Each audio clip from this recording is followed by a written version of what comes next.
안녕하세요 여러분, 도쿄밀크입니다. 최근 들어서 계속해서 실적이 발표되고 있는 굉장히 중요한 주인데요. 이번 23년 4분기의 매출액 서프라이즈는 0.95%이고 어닝 서프라이즈는 5.97%로 보시면 매출의 규모는 여기 이렇게 두 번째로 제일 약한 매출액 서프라이즈를 보여주고 있고요. 파란 색깔인 이 어닝의 경우는 23년 기준으로 제일 약한 규모의 어닝 서프라이즈를 보여주고 있는 상태이고요. 성장률 측면에 있어서 매출 성장률은 3.72%, 그리고 어닝의 성장률은 역성장률을 보인 마이너스 1.63%로 이번 분기에 있어서 어닝의 기대치는 약 플러스 2%였기 때문에 지금까지 500개의 기업 중에서 124개의 기업들이 실적 발표를 했지만 그렇게 좋은 실적 발표의 흐름이 이어지고 있는 상태는 아닙니다. 우선 가장 먼저 고평가했던 테슬라가 실적 발표에 있어서 실적과 가이던스 모두 실망스러운 수치를 보여주면서 주가가 큰 폭으로 하락하였고 그에 따라서 결국 183달러까지 내려왔고요. 지금까지 꾸준히 선행 분석을 통해서 테슬라의 주가가 하락할 가능성이 크다는 것은 제가 여기 그린 엘리엇 파동의 흐름과 더해서 여기 bearish engulfing 패턴까지 겹쳤었고 그와 더불어서 테슬라는 실적 발표 이전 기준으로 이렇게 31% 정도의 순이익 성장률에 비해서 여기 보시면 이렇게 무려 75배에 가까운 PE 멀티플을 받고 있었기 때문에 주가가 언제 조정을 받아도 이상하지 않을 힌트들이 너무 많았고요. 제 입장에서 너무 고평가였고 들어간다고 치더라도 수량을 보수적으로 잡지 않을 수가 없었습니다. 문제는 실적 발표 이후의 순이익 성장률인데요. 여기 3month가 아니라 지금 현재 수치를 보시면은 주가가 떨어졌다고 해도 여기 순이익 성장률이 이렇게 31%에서 22%로 재조정이 되었기 때문에 테슬라의 주가는 보시면은 여전히 저평가 상태는 아닌 것입니다. 하지만 그렇다고 해서 무조건 나쁜 것만은 아닙니다. 나 스스로가 대응하는 기준만 명확히 확립되어 있다면은 얼마든지 평단가를 낮출 수 있고 턴어라운드를 시킬 수가 있는데요. 오늘 기준으로 테슬라는 비록 고평가이지만 나중에 테슬라의 주가가 혹여라도 이렇게 여기 145달러대까지 하락을 한다면은 밸류에이션 관점에서는 긍정적으로 바라볼 수 있는 것입니다. 만약 연평균 순이익 성장률이 과거처럼 22.55%가 아니라 30%대 이상으로 높았다면은 테슬라의 적정 주가가 145가 아니라 더 높았었겠지만 30%대에서 이렇게 22.55%로 떨어지면서 적정 주가도 함께 떨어지므로 어쩔 수 없는 부분이고 이렇게 변동되는 부분은 변동이 될 때마다 우선 멤버십 분들께 바로 말씀을 드리겠고요. 영상으로는 약간의 시간이 걸리겠지만 최대한 빨리 전달드리도록 하겠습니다. 테슬라의 주가가 하락하자마자 매집을 다시 시작한 펀드 매니저도 있습니다. 바로 캐티 우드인데요. 여기 이렇게 보시면은 금요일날 18만 2천 개의 주식들을 33.45밀리언 달러를 주고 쓸어 담았다는 소식입니다. 그럼 캐티 우드가 테슬라가 바닥이라고 생각하고 쓸어 담은 것이냐? 그건 또 아닙니다. 펀드 매니저도 자신들이 생각하는 기준에 따라서 분할 매수를 하고 개개인의 투자자들도 당연히 명확한 기준에 따라서 자신의 그릇만큼 분할 매수를 하셔야 합니다. 만약 테슬라의 지분을 원하신단 말이죠. 그리고 그 숙제 또한 철저히 하셔야 하는데요. 그렇게 하기 위해서 테슬라에 잡힌 펀드 매니저들 중에서도 제가 ARK Investment Management의 테슬라의 비중을 조사했습니다. 여기 보시면은 이렇게 ARK Investment가 운영하는 ETF에서도 첫 번째로 여기 ARK Innovation ETF와 세 번째인 ARK Next Generation Internet ETF에서 테슬라의 비중을 늘렸음을 확인할 수 있었습니다. 단 그 전까지는 계속 팔다가 이제서야 늘리기 시작했다는 것이 중요한 포인트입니다.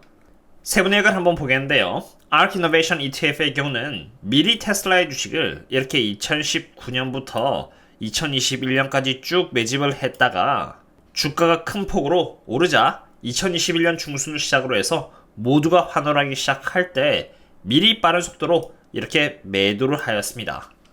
그리고 나서 2022년까지 주가가 하락하자 여기 다시 보면은 23년 1분기에 이렇게 잠깐 매집을 했고요. 또 주가가 빠른 속도로 올라가면서 다시 고평가로 진입하자 23년 2분기부터 또 계속 매도를 했고 또 최근 들어서 아주 살짝 이렇게 매수를 했다는 것을 볼 수 있습니다. 제가 테슬라를 매일 추적하고 있다 보니까 이러한 흐름이 이해가 되는데 22년 4분기가 됐을 때 ARK Investment는 이렇게 주식을 사들였는데 바로 이때가 제가 저희 멤버십 분들 상으로 2012년 12월 21일 밸류에이션이 저렴해졌고 이렇게 매력적이 되었다라고 분석을 드린 날로 테슬라의 주가가 140.50달러이며 저희 멤버십 분들께 본격적으로 매집 추천을 드렸던 날입니다. 그리고 나서 테슬라의 주가가 사이버트럭 어쩌고저쩌고 하면서 $300까지 올라갔는데 그때부터 저는 고평가되었다라고 하였고 ARK도 마찬가지로 이렇게 테슬라를 다시 매도하였다가 실적과 함께 주가가 하락하자 이제 최근에 주식을 다시 매집을 시작하는 모습을 보였습니다. 아까는 ARK Innovation ETF를 봤는데 이제는 ARK Next Generation Internet ETF도 보겠습니다. 마찬가지로 테슬라의 주식을 최근에 이렇게 매집하기 시작했는데요.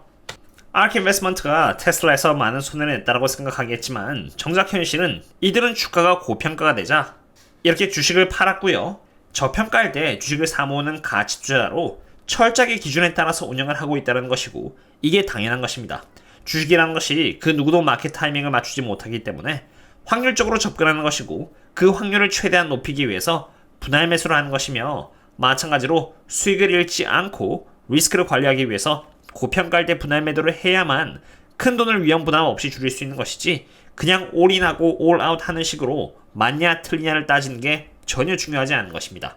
중요한 것은 철저하게 기준에 따라서 주식을 저렴하게 매집해서 좋은 평단가를 만들고 조금 시간을 주고 다시 고평가가 되면 매도를 해서 수익을 내는 방식으로 이게 밸류에이션에 의거한 투자 방식입니다. 그리고 펀더멘탈이 좋은 글로벌 우량주가 실적이 계산되어져 가고 있고 그에 따라서 CEO들이 분할 매수를 하고 있는 저평가 기업들을 대상으로 해서 이렇게 멤버십 분들께는 따로 분석을 드리고 있으니 여기 네이버 프리미엄 컨텐츠를 미리 참고해 두신다면 오를 때 사는 것이 아니라 오르기 전에 미리 포지셔닝을 해둘 수 있을 것이라고 봅니다. 지금까지 테슬라에 대한 부분을 알아봤는데요. 이제는 1월 30일날 실적 발표를 앞두고 있는 마이크로소프트에 대해서 알아보고자 합니다.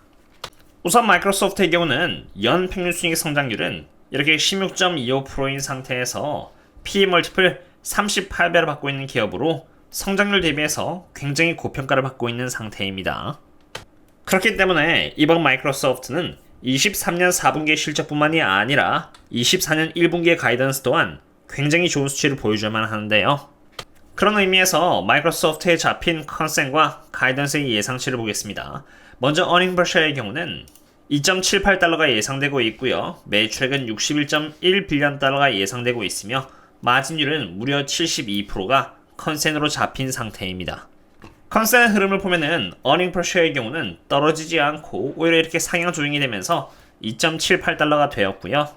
매출액 또한 마찬가지로 하향 조정이 된 게 아니라 상향 조정이 되면서 61.1빌리언 달러가 된 상태입니다. 그리고 마진율의 경우는 떨어지지 않고 계속 올라감에 따라서 72%라는 컨센이 잡힌 상태라는 것을 볼 수 있습니다.